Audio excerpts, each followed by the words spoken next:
Bon matin tout le monde. C'est un plaisir encore une fois d'être ici avec vous ce matin.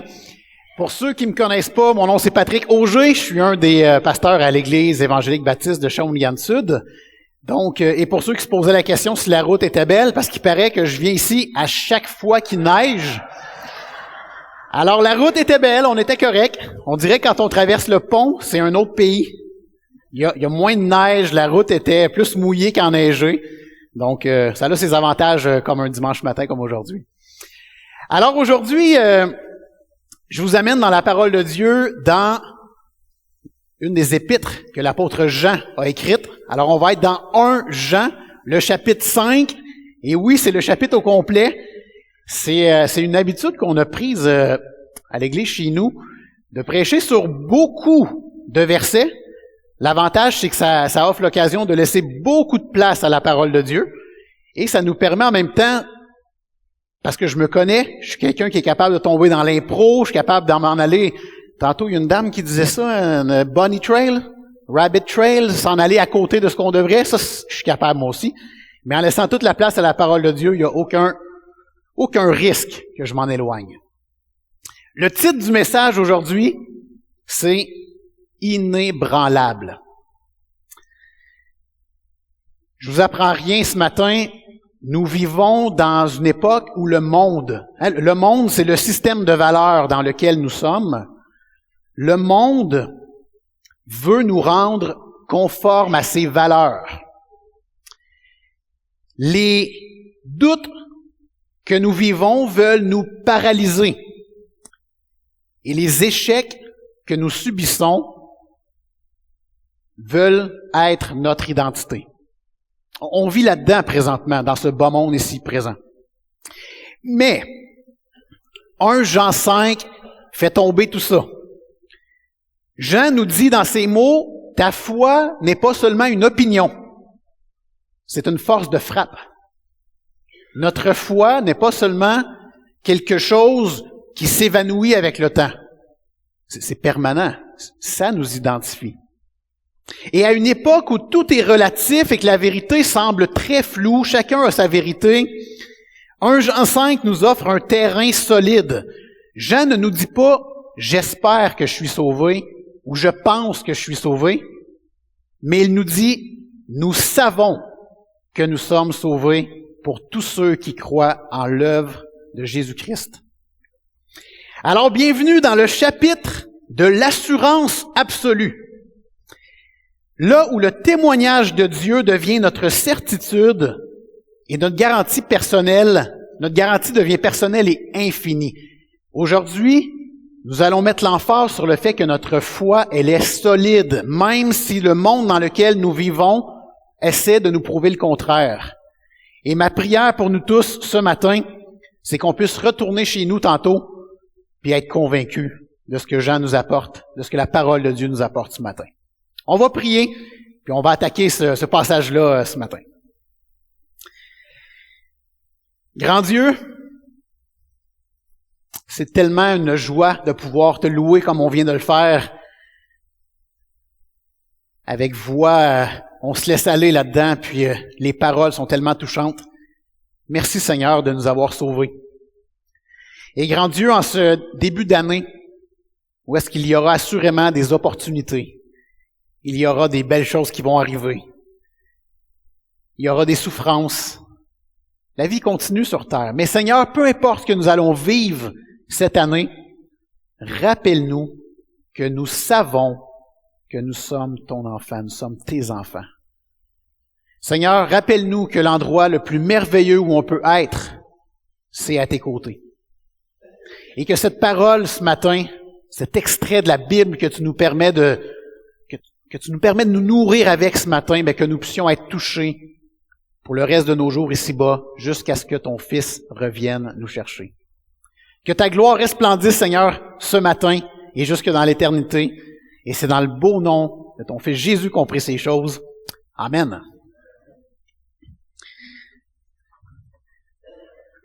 Alors, ce matin, le passage a 21 versets. J'ai divisé le tout en 3 parties. Tout d'abord, dans les versets 1 à 5, on va voir que nous sommes inébranlables, car la victoire est assurée. Dans les versets 6 à 12, nous sommes inébranlables, car celui qui a le Fils de Dieu a la vie. Et dans les versets 13 à 21, nous sommes inébranlables, car Dieu répond à nos prières selon sa volonté.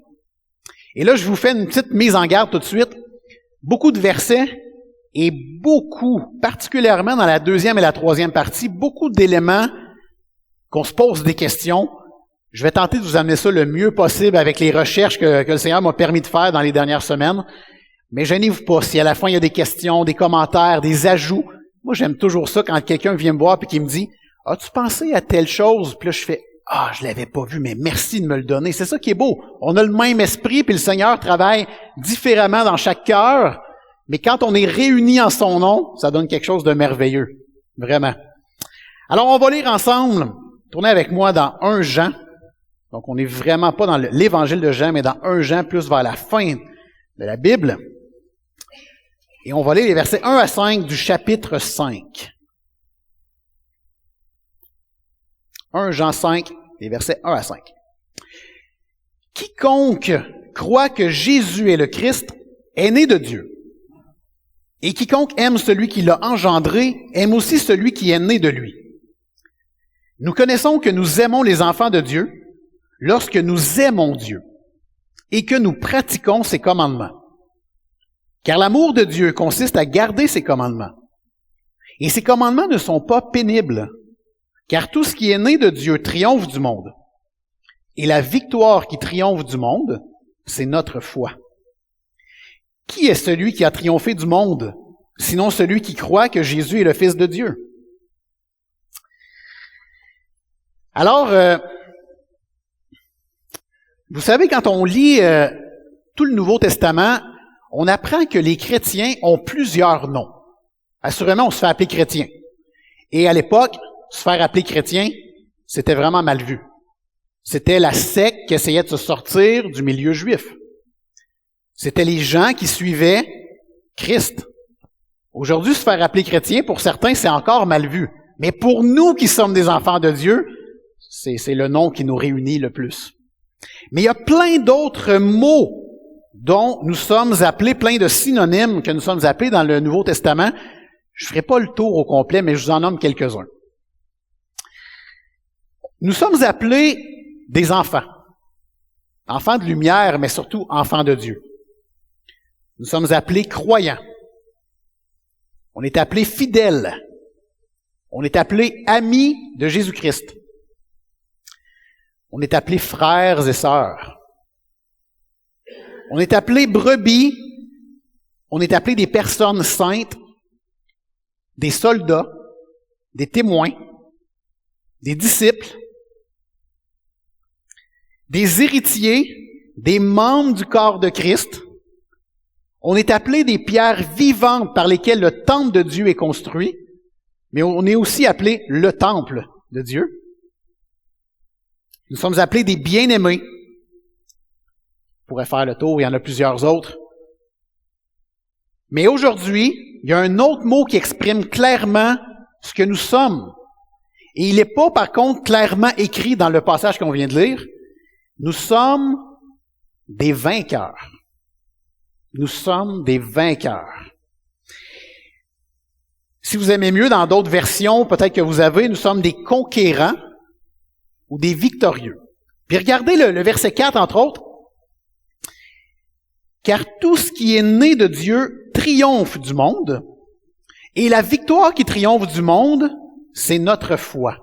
Et le mot victoire ici, lorsqu'on revient dans l'original, le Nouveau Testament a été écrit en grec, le mot victoire, c'est le mot Nike. En anglais, c'est devenu Nike.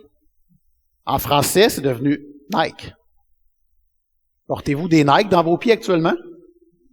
Alors, si vous portez des Nike dans vos pieds, l'idée de cette entreprise-là était de marcher vers la victoire. C'est pour ça qu'ils ont fait des souliers Nike et que maintenant on est rendu avec plein de choses Nike. Quand j'ai appris ça, j'ai voulu aller chez Sport Expert pour m'acheter du Nike.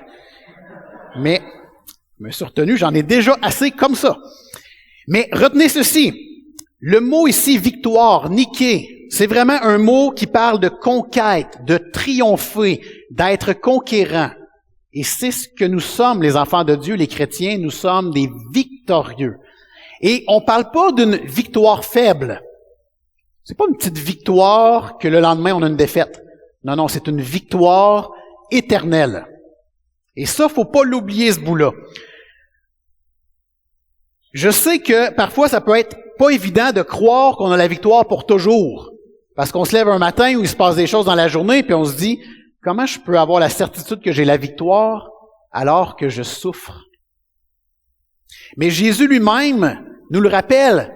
Dans Matthieu, dans Jean 16, 33, Jésus dit, il vient de parler aux gens qui sont chrétiens, puis leur a dit, ça va être difficile sur terre. Vous allez vivre des choses extrêmement difficiles. Vous aurez des tribulations dans le monde. Mais prenez courage, j'ai vaincu le monde. C'est notre Seigneur Jésus qui dit ça. Il a vaincu le monde. Et on parle pas juste d'une petite victoire, hein. Même l'apôtre Paul nous dit pas que nous sommes juste des conquérants. Nous sommes des super conquérants. Nous sommes des plus que vainqueurs.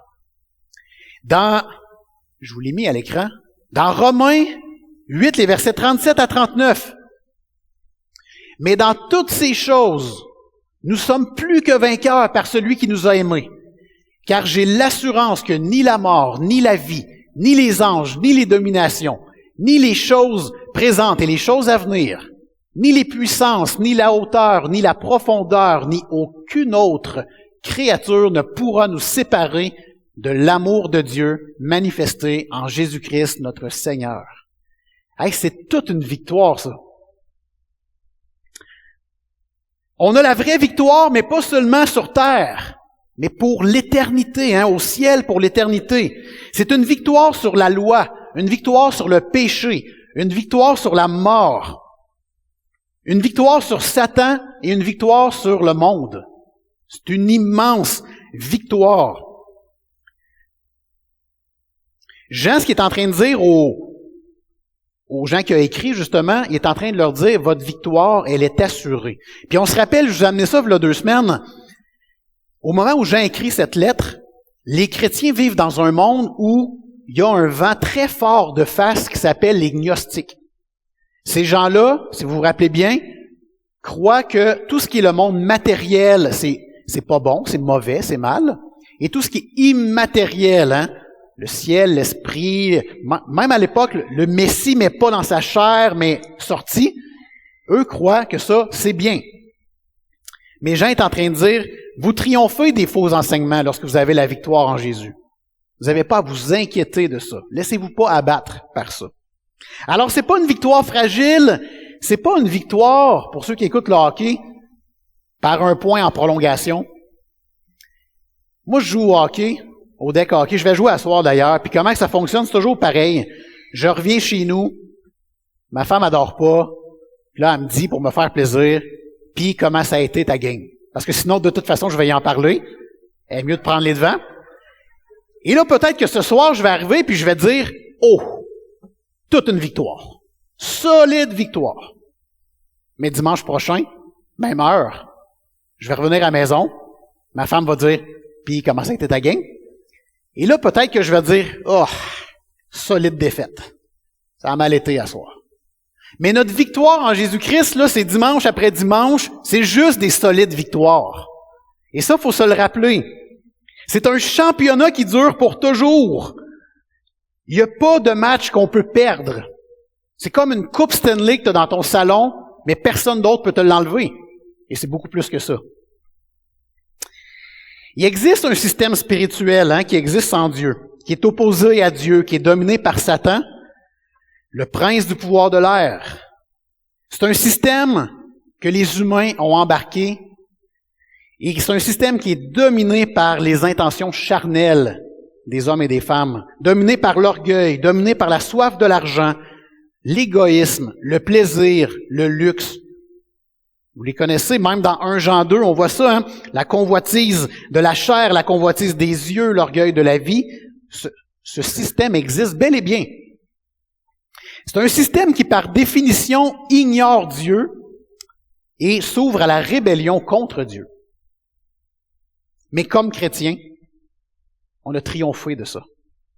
On ne se laisse plus abattre par ce système-là.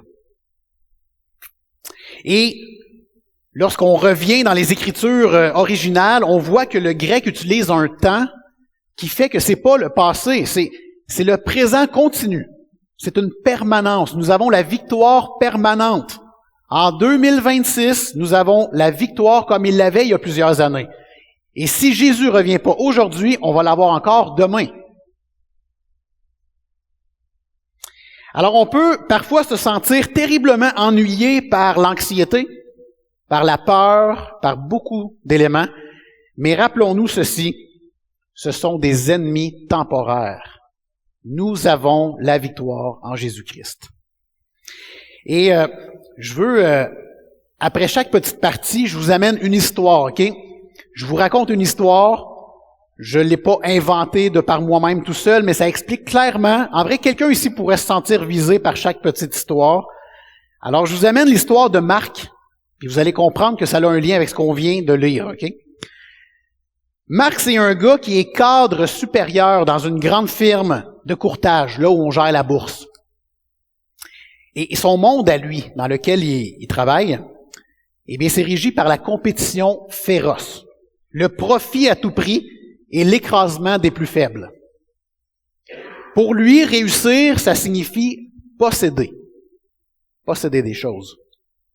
Un jour, sa direction au travail lui demande de cacher des pertes financières pour éviter que tous les petits investisseurs s'en aillent.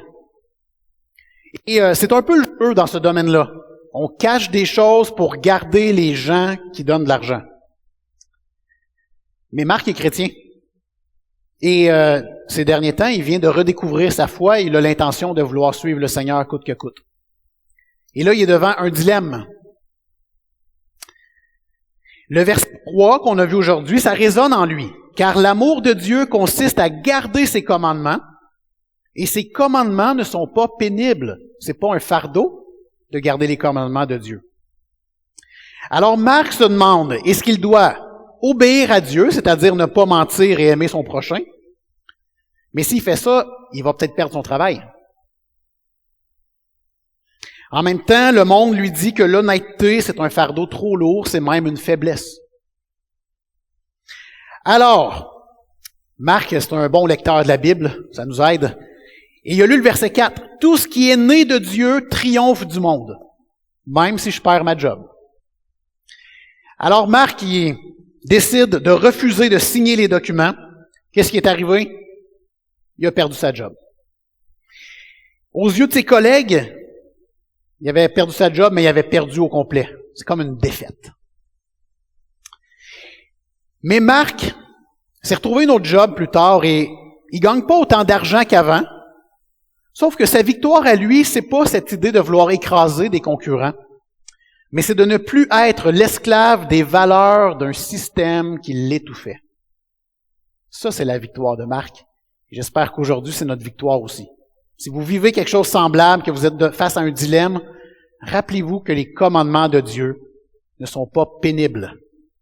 Et que lorsque nous suivons ce que Dieu nous montre par sa volonté, c'est une victoire assurée. Même si sur le coup, ça peut faire mal. Regardons maintenant les versets 6 à 12. Là, ça, c'est un bout un peu plus croustillant. OK? On va essayer de faire du sens avec tout ça. Verset 6. C'est lui, Jésus-Christ, qui est venu avec de l'eau et du sang. Non avec l'eau seulement, mais avec l'eau et avec le sang.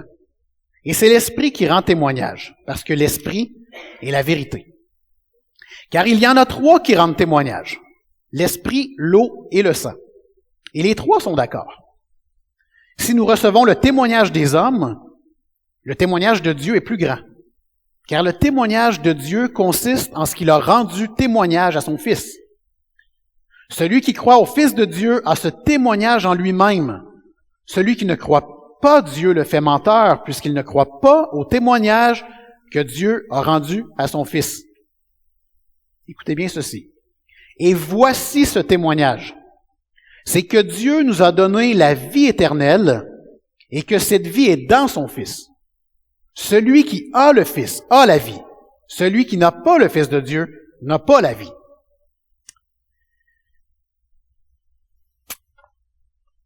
Alors, Jean part sur quelque chose qui peut peut-être pour nous faire un peu moins de sens. Pourquoi Jean dit que Jésus n'est pas venu avec de l'eau seulement dans le verset 6, mais aussi avec du sang?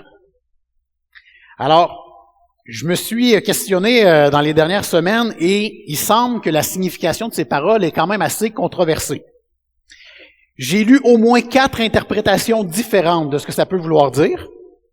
Alors, ce que je vous apporte, c'est un peu ce que je considère qui fait du sens. Mais tu sais, on se garde quand même une petite gêne. Peut-être que rendu au ciel, le Seigneur va me dire, t'étais proche, mais voici ce que ça veut dire exactement. Puis je vais devoir accepter ça. Ok, mais quand même, avec le contexte, avec les commentaires bibliques, les théologiens qui ont mis leur plume là-dessus, je me sens quand même prêt à vous annoncer ceci. On se rappelle, comme on l'a mentionné, les gnostiques étaient présents dans l'air. Et eux croyaient que le Christ est venu sur la personne humaine de Jésus lors de son baptême. Donc, ça a commencé pour eux au baptême. Et que le Christ a quitté l'enveloppe corporelle de Jésus avant sa mort sur la croix. Pour les gnostiques, c'était comme ça qu'ils voyaient ça. Alors, pour eux, le Christ est venu sur Jésus lors du baptême, alors c'est l'eau, mais il n'est pas question du sang. Non.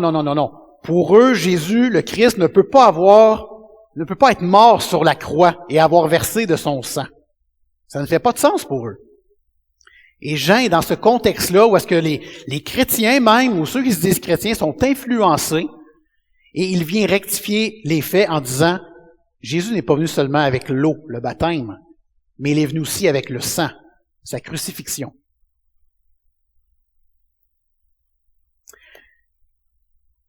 Vous savez, les humains voudraient bien accepter Jésus comme un homme parfait et exemplaire. Et d'ailleurs, si vous vous promenez au centre d'achat aujourd'hui ou avec des amis, certains vont vous le dire. Certains vont vous dire que Jésus était une bonne personne. Il apportait un bon code moral. Mais ce qui arrive, c'est que Jean insiste sur le fait que le Seigneur Jésus n'est pas seulement un homme parfait, mais il est aussi Dieu parfait. Et c'est cette partie-là qui est plus difficile pour les gens qui n'ont pas l'Esprit en eux. Celui qui a été baptisé dans le Jourdain, Jésus, a livré sa vie en sacrifice pour les pécheurs. Et les hommes, rappelez-vous de cette histoire, pendant que Jésus était sur la croix, les hommes ont dit à Jésus, « Si tu es vraiment Dieu, descends de la croix, puis on va croire en toi. » La réalité, c'est qu'il aurait pu descendre de la croix. Et les gens n'auraient pas plus cru en lui. Ça prend le Saint-Esprit de Dieu en dedans de nous pour pouvoir croire en Jésus. Et les gens seraient très heureux si seulement on pouvait éliminer la croix de l'équation. Mais Jean leur répond, non, le Seigneur Jésus et son œuvre expiatoire parfaite accomplie sur la croix, ça forme un tout indissoluble, indestructible. C'est tous ensemble. Jésus est né d'une vierge, il est mort sur la croix, il est ressuscité et il vit en nous par son esprit. Ça, c'est l'équation. Et là, il poursuit, puis je vais passer un petit peu vite sur cette partie volontairement parce que je voudrais pas, là, je vois l'heure avancer. Mais il poursuit en disant que les trois rendent témoignage, l'esprit, l'eau et le sang. Alors, il faut savoir que l'Esprit de Dieu témoigne de la vérité selon laquelle Jésus-Christ est Dieu et le Sauveur du monde. Et le témoignage de l'Esprit se trouve dans la parole, dans les Écritures, d'où l'importance de lire la parole de Dieu. L'eau, c'est le baptême du Seigneur Jésus, puis si on se rappelle à cette occasion-là, il y a une voix du ciel qui est sortie. Dieu ouvrit les cieux et proclama publiquement, « Voici mon Fils bien-aimé, en qui j'ai mis toute mon affection. » Ça devait être exceptionnellement miraculeux de voir cette situation-là. Et donc, Dieu lui-même reconnaît que Jésus est son Fils. Et lorsqu'il parle du sang, c'est sur la croix, comme on l'a dit, le Seigneur Jésus rendit témoignage au fait qu'il était le Fils de Dieu. Et il n'y a personne qui a ôté la vie à Jésus-Christ. Il l'a donné volontairement pour nous sauver de nos péchés. Et là, Jean poursuit au verset 9, puis on en a parlé un peu tantôt, mais il mentionne que si nous recevons le témoignage des hommes, le témoignage de Dieu est plus grand. Et vous savez, dans la vie, on accepte la parole des gens sur la base de la confiance. Je vous donne un exemple. Chez nous, on a 3 filles, et on est dans la réalité là, des écrans. Le temps d'écran. Tu sais, jusqu'où on va avec ça? On les laisse-tu derrière le cellulaire toute la journée où on met des limites? Nous, on a mis des limites chez nous. Et, par exemple, mettons que c'est 2 heures, exemple, un samedi. Tu sais, je suis pas toujours à côté de mes 3 filles pour vérifier s'ils respectent réellement le 2 heures. Je leur fais confiance. Puis là, je vous dis ça, puis je trouve que ces derniers temps, à chaque fois que je leur demande « Hey, il te reste combien de temps? » On dirait qu'ils me disent toujours 5 minutes. Fait que là, peut-être quelque chose qu'il va falloir regarder à la maison tantôt. Mais quand même, en général, on leur fait confiance. Puis à moins d'une situation qui est évidente, là, on va rectifier tout ça. C'est la même chose au travail. Si ma chef d'équipe me dit « Hey Pat, telle fille qui vient d'arriver, elle a besoin de plus de jours de formation. » Je m'en vais pas m'asseoir sur le terrain pour voir si c'est vrai. Mais ma chef d'équipe m'a dit « Elle a besoin de plus de jours de formation. » Je vais y donner. On fait confiance généralement aux gens, qu'ils soient chrétiens ou non, on se base sur leur témoignage. Puis Jean est en train de dire ici que si on accepte le témoignage de gens qui sont faillibles et parfois même trompeurs, combien plus on devrait croire en la parole de Dieu qui ne manque jamais à ses engagements et qui ne peut jamais mentir. D'où l'importance, encore une fois, de prendre cette Bible-là puis de la savourer. Comme la dame qui nous disait tantôt, j'ai commencé à lire le Nouveau Testament puis je le dévorais. Amen. Faut que ça soit encore ça aujourd'hui, demain, après-demain, puis le montrer à nos enfants et aux gens autour de nous. C'est notre priorité. Apprendre de qui est Dieu. Rejeter le témoignage de Dieu, ça revient un peu à accuser Dieu de malhonnêteté. Donc ça se fait pas pour nous qui sommes ses enfants. Et il poursuit en disant, parce qu'il parle beaucoup de témoignages, mais il arrive au verset 11, ça l'explique clairement tout ce qu'il a voulu dire, verset 11, et voici ce témoignage, c'est que Dieu nous a donné la vie éternelle, et que cette vie est dans son Fils. Celui qui a le Fils a la vie, celui qui n'a pas le Fils de Dieu n'a pas la vie. Ça a le mérite d'être clair, ça laisse aucune place à l'ambiguïté. Il n'y a pas de demi-mesure, hein? C'est tout ou pas en tout. Si tu dis que tu crois en Dieu, mais pas en Jésus, ça fonctionne pas. Ou on n'a pas le même Dieu. Le Dieu de la Bible mentionne vraiment que Dieu et Jésus sont ensemble. Puis l'enseignement est incontournable. La vie éternelle ne se trouve ni dans l'instruction, ni dans les philosophies, ni dans la science, ni dans les bonnes œuvres, ni dans la religion, ni même dans l'Église. Pour avoir la vie, nous devons avoir le Fils de Dieu. La vie éternelle est inséparable de Jésus-Christ. Et ce matin, peut-être que tu nous visites ce matin, peut-être que tu nous écoutes et que tu n'as pas encore donné ta vie au Seigneur. Moi, je t'encourage dès maintenant à tourner vers Dieu, à demander pardon pour tes péchés, puis à lui dire, Dieu, à partir de maintenant, je veux suivre la vie que tu as pour moi. Je veux regarder comment Jésus fonctionne, puis je veux me confier en lui. Je veux lui laisser toute la place. Ça va se faire graduellement. Mais donne ta vie au Seigneur. C'est l'endroit le plus merveilleux où est-ce qu'on peut être. Même si parfois sur terre c'est encore dur, la victoire est assurée pour l'éternité. Puis pour nous aider à comprendre ce passage-là, on a maintenant l'histoire de Thomas. Et vous allez voir, Thomas porte bien son nom. Thomas, c'était un homme qu'on dit qui est pragmatique. Hein? Les 2 pieds, il est terre à terre, il est réaliste. Et lui, il croit uniquement ce qui peut être prouvé scientifiquement.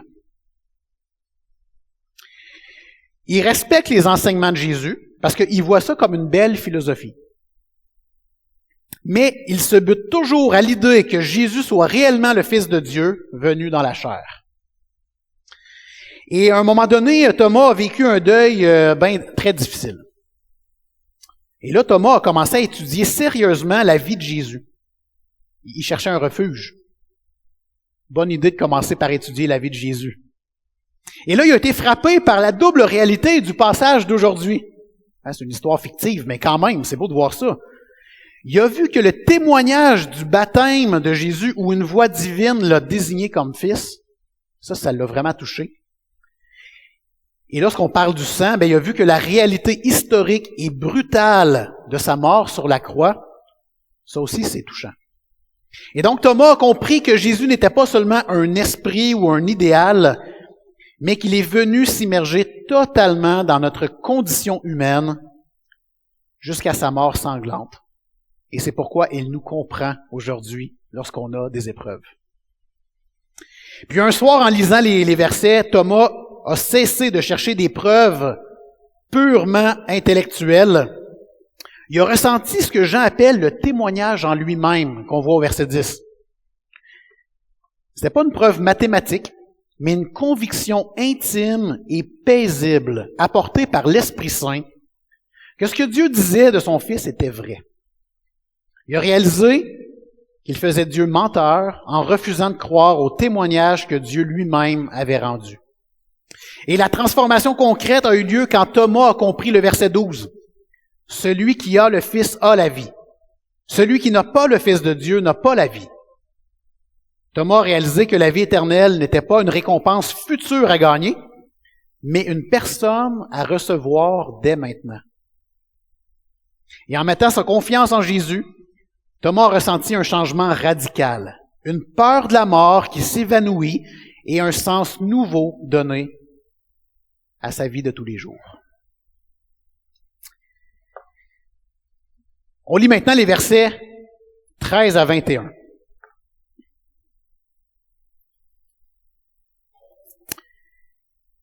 Je vous ai écrit ces choses, afin que vous sachiez que vous avez la vie éternelle, vous qui croyez au nom du Fils de Dieu. Nous avons auprès de lui cette assurance que si nous demandons quelque chose selon sa volonté, il nous écoute. Et si nous savons qu'il nous écoute, nous savons que nous possédons la chose que nous lui avons demandée, quelle qu'elle soit. Si quelqu'un voit son frère commettre un péché qui ne mène point à la mort, qu'il prie, et Dieu donnera la vie à ce frère. Il la donnera à ceux qui commettent un péché qui ne mène point à la mort. Il y a un péché qui mène à la mort. Ce n'est pas pour ce péché-là que je dis de prier. Toute iniquité est un péché, et il y a tel péché qui ne mène pas à la mort. Nous savons que quiconque est né de Dieu ne pratique pas le péché, mais celui qui est né de Dieu se garde lui-même, et le malin ne le touche pas.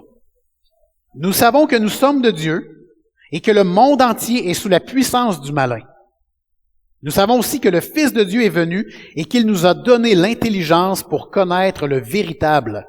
Et nous sommes dans le véritable en son Fils Jésus-Christ. C'est lui qui est le Dieu véritable et la vie éternelle. Il termine avec un verset assez puissant. Petits enfants, gardez-vous des idoles. Il termine sa lettre avec ça. Petits enfants, gardez-vous des idoles.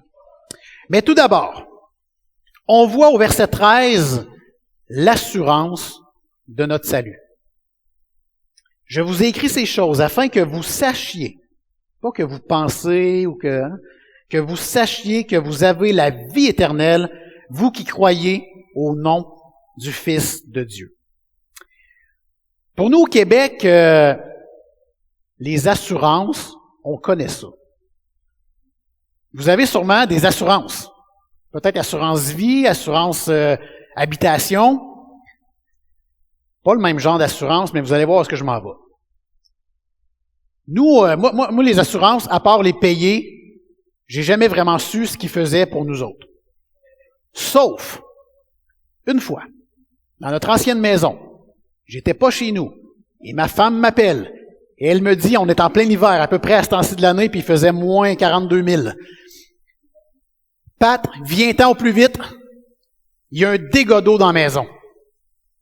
Là, je fais un dégât d'eau dans la maison, ça ne nous est jamais arrivé. Et le constructeur de notre maison, c'est un plombier. Ça peut pas arriver, cette affaire-là. Tu sais. On arrive, je vous le dis, on aurait pu prendre notre bain dans le sous-sol. Là. Il y avait de l'eau partout. La laveuse, je vous passe les détails, mais elle avait complètement débordé parce que le tuyau était gelé. Et là, on fait, mais qu'est-ce qu'on fait? J'ai aucune idée quoi faire, moi. Puis là, c'est là qu'une idée, un éclair de génie nous est apparu, mais on a fait, peut-être qu'on pourrait appeler nos assurances. On paye pour ça. On appelle nos assurances, et là, ils nous disent, mais monsieur Auger, il n'y a pas de problème, on s'en vient. Là, on fait, OK, il y a encore de l'eau, mais au moins, ils s'en viennent. Tu sais, ça, c'est une bonne nouvelle. Fait que, ils sont arrivés quelque chose dans la journée, là, je me rappelle plus trop, mais ils sont arrivés assez vite, ils ont mis des ventilateurs, ils se sont occupés de tout ça. Et là, on a fait, hey, heureusement qu'on paye des assurances. Mais, pour ceux qui ont déjà vécu une situation semblable, il faut renouveler le paiement l'année d'après. Ils nous attendaient dans le détour. On voit le paiement arriver, puis on voit ce qu'on payait, puis on a fait, mais qu'est-ce qui s'est passé? Ça se met donc à coûter cher tout d'un coup. Et donc, finalement, ils nous assurent, mais il se reprend, là. La morale de l'histoire, c'est que l'assurance que nous avons en Jésus-Christ n'est pas ce genre d'assurance. L'assurance qu'on a en Jésus, c'est qu'il a payé pour nos péchés une fois pour toutes. J'ai pas à me questionner sur mon salut si je repêche aujourd'hui ou demain, chose qui malheureusement va arriver.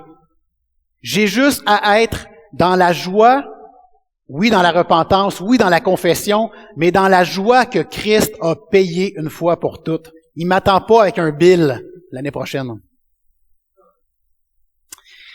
Et Jean, il poursuit, il dit, verset 14, « Nous avons auprès de lui cette assurance. » Et là, on parle d'une autre assurance ici, mais quand même, l'assurance que si nous demandons quelque chose selon sa volonté, il nous écoute.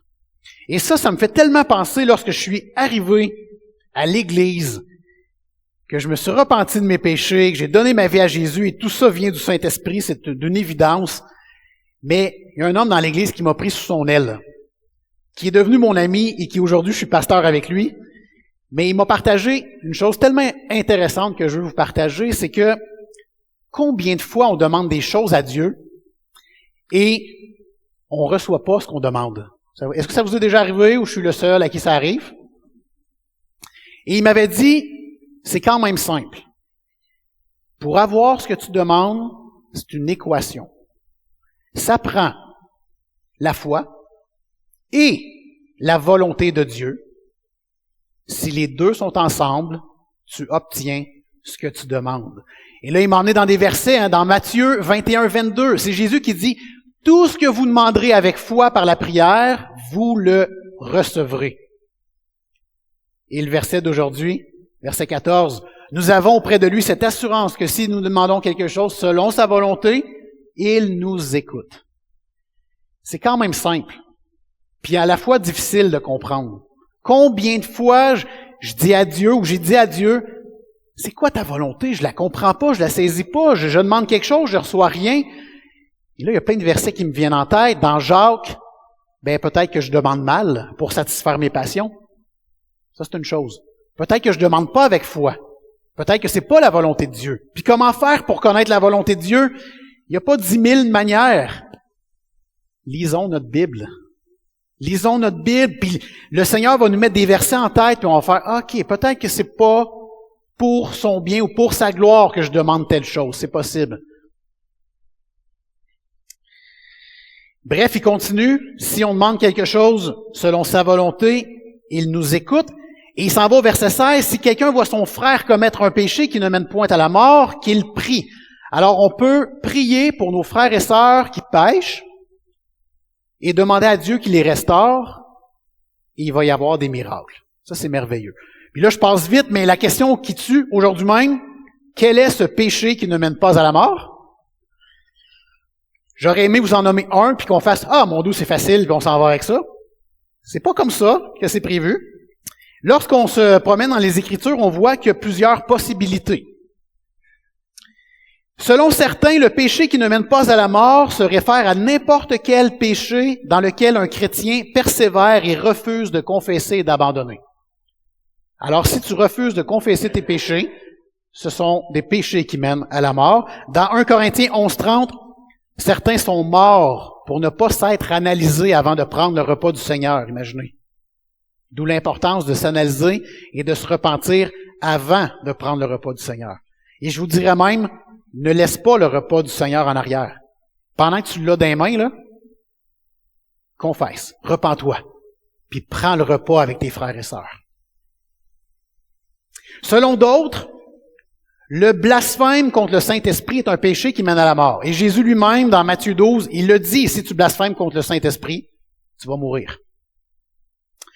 Pour d'autres, on voit ça dans Hébreux 6, le péché de l'apostasie, c'est ce rejet volontaire de Christ. Hébreux 6 nous dit que si tu rejettes Christ, tu vas à la mort.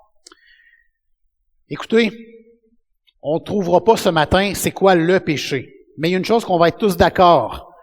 Romains 3:23, car tous ont péché et sont privés de la gloire de Dieu. Alors nous sommes tous des pécheurs à la base, mais le salaire du péché, c'est la mort. Mais le don gratuit de Dieu, c'est la vie éternelle en Jésus-Christ, notre Seigneur. Alors, la question ici, c'est pas de savoir quel est ce péché qui mène à la mort. Ce qui est le plus important, c'est de demander à Dieu qu'il te sauve de tes péchés. Et là, le temps file. Je vais aller tout de suite à ma petite histoire qui explique ces versets-là. C'est l'histoire de Sarah. Et vous allez voir, on va toucher des versets que j'ai pas eu le temps de discuter ici. Sarah est une jeune infirmière.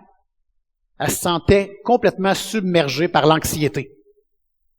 Entre l'instabilité mondiale, les crises environnementales, ses propres erreurs du passé, elle avait l'impression que sa foi était comme un château de sable qui s'évanouissait ou qui se détruisait. Sarah a passé ses soirées à se demander si elle était vraiment sauvée. Puis elle regardait ses émotions pour essayer de trouver une preuve. Et un ami lui a parlé du verset 13. « Je vous ai écrit ces choses afin que vous sachiez que vous avez la vie éternelle. » Alors Sarah a compris que son salut ne reposait pas sur l'intensité de ses émotions du moment, mais sur la promesse écrite de Dieu. Cette assurance-là est devenue son ancre. J'espère que nous aussi ce matin, l'assurance que Christ nous dit qu'on est sauvé en lui, que c'est notre ancre aujourd'hui.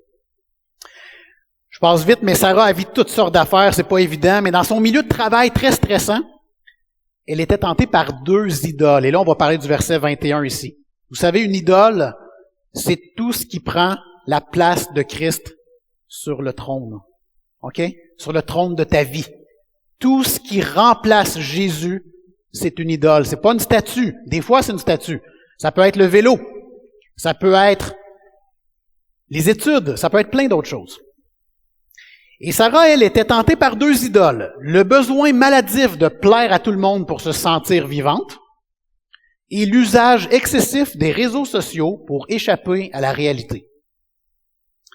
Mais en s'appuyant sur le verset 18, celui qui est né de Dieu se garde lui-même et le malin ne le touche pas, elle s'est fixé des limites à son temps d'écran pour rester connecté au Dieu véritable.